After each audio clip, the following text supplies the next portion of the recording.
Thế bây giờ ông định giải quyết như thế nào? Đất của tôi bây giờ ông xây lên như thế là ông sai lè mẹ ra rồi gì nữa.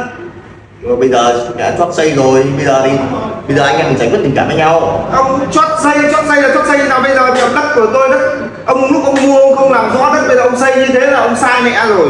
Thì bây giờ tôi biết là tôi sai rồi. Thế bây giờ như này anh em mình giải quyết tình cảm với nhau, chứ đỡ phải ra pháp luật.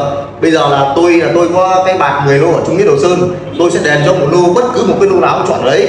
Nếu mà ấy tôi dẫn ông xuống. Nhưng mà cái lô của ông nó có giá trị bằng cái lô của tôi không mà ông bảo ông đền.